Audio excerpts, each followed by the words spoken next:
So with the election being very, very close, I realized I might have taken a little too long to post this video. I do want to talk about why voting is not always possible. I know a lot of people have been screaming, vote, vote, vote to many people across the internet and in real life. And while I am all about voting and I plan to vote, I might even plan to early vote, I have learned in the past few years that voting really isn't always accessible, and I'll tell you why. And when I say not always accessible, I do mean to disabled people, deaf and disabled people. So let's start off with the fact that it's really not accessible to wheelchair users and those who use other mobility aids. I actually saw a picture of this recently, but there's a wheelchair ramp, and here's the thing about the wheelchair ramp. It has stairs on it, and wheelchairs don't necessarily go up on stairs too well. Maybe if somebody helps, but not so much,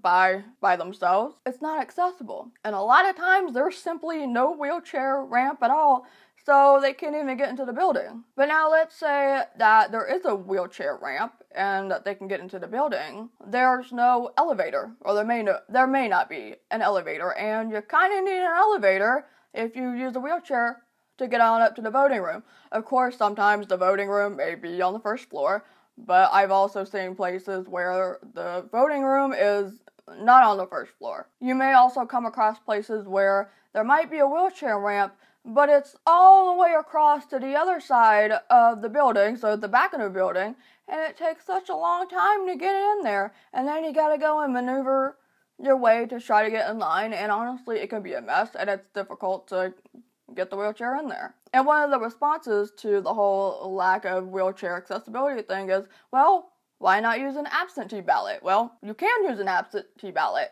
but what if that itself also isn't accessible? So apparently there's a lot of news going around that the ballots don't even make it into the hands of whoever is, supposed to have the ballot so that they can count it all up and then announce who won the election. Not a good thing. Also, someone with brain fog as part of their disability might not be able to remember to mail it in, which can also suck. So yeah, absentee ballots are always a good idea, but I've also learned that they may not be as accessible as well. Now let's talk about how it can also be inaccessible to deaf people. I actually wrote an article about this on Medium titled something along the lines of "Stop Denying Information to Deaf People," which can really come into play here as well. So here's the thing about political information.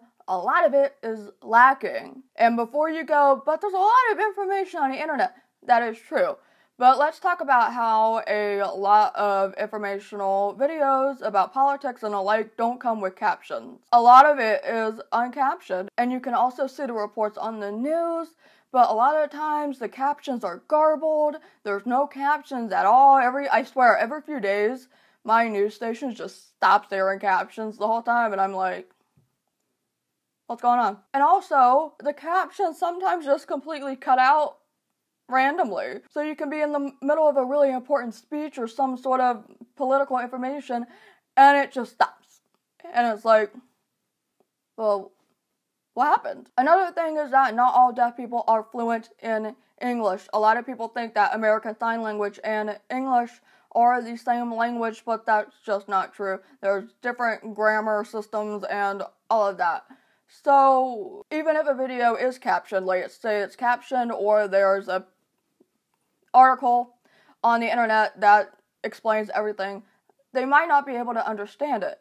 And there's a lot of stuff that just doesn't have ASL interpretation. Right now there's a lot of deaf vloggers, mostly on Facebook, making videos and telling people in ASL what is going on, so that way it's more accessible and people can make a more educated vote, because now they understand a little bit better of what's going on. And there's a couple of news programs, DPAN, The Daily Moth, Sign One News. I believe those are 3 networks on Facebook that do everything in ASL. But there's still a lack of that on television. And personally, I think it would be a good idea to have that on television. I know there are some countries that in the corner of the TV screen, there's a sign language interpreter that's interpreting everything that's being said. But we don't really have have that here. Now, during natural disaster reports, like during hurricane season, you'll find interpreters standing beside the person talking, but oftentimes the camera doesn't show them, or it shows half of them, and it's also not accessible. So you have the ASL, but you just can't see it. So that doesn't help either. And something I've come across recently, I follow a couple of like political support groups, I guess, the people that want to bring citizens in, teach them about politics, and also go door to door asking people to vote and whatnot. A lot of them will hold events and be like, hey, come here, meet this guy who's running for Congress or whatever. And there's no accessibility whatsoever. So there may not be accessibility for people who use mobility aids, but there's also no captions, no ASL interpreters. That might not be the case for all of them, but I've asked ahead at my local groups, and I either, don't get a response, so I just kind of assume that there's nothing there, or they actually don't, like, they'll reply and go, oh no, we didn't even think about that, or we couldn't find anybody, and that sucks, because if you want to go over there and meet someone, do a Q&A, ask them what their beliefs are, what they're gonna do if they are elected, you don't really know, so it's a little difficult to really make the best educated guess, or not educated guess, but educated vote. Now, of course, there's ways to try to make things more accessible. I don't want to be like, well, voting is accessible, so let's just not do it.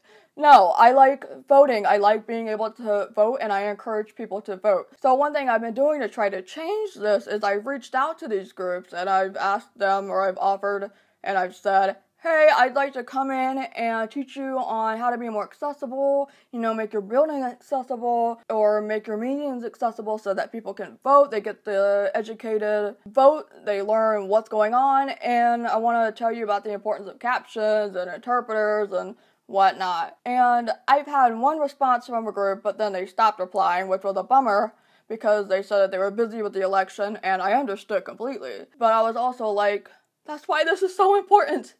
So, again, that's been a bummer, but I'm not stopping because I still kind of bring it up every time they post a new event, and I'm like, hi, you got anything? But, make more videos about it. You can make videos and send them to the groups. Ooh, I should do that. I'm gonna do that. You should do that too. Tweet, call, email, things like that. Bring it up and try to see what you all can do, you and the group, to make things more accessible. Voting is important, and it's important to be able to get your message heard, but why does it have to be so difficult to do so, right? So if you can think of other ways that voting is not accessible, I might have left some out. Leave them down below. I'm always open to learning, as should everyone else. And yeah, let's share our stories. And now, before you go, if you haven't, consider being a pledge on Patreon. It's a great way to support your favorite creators' content. From me, you get perks like music playlist, written pieces you won't see anywhere else, and pen pal letters if you go up high enough. And I will see you later. Bye.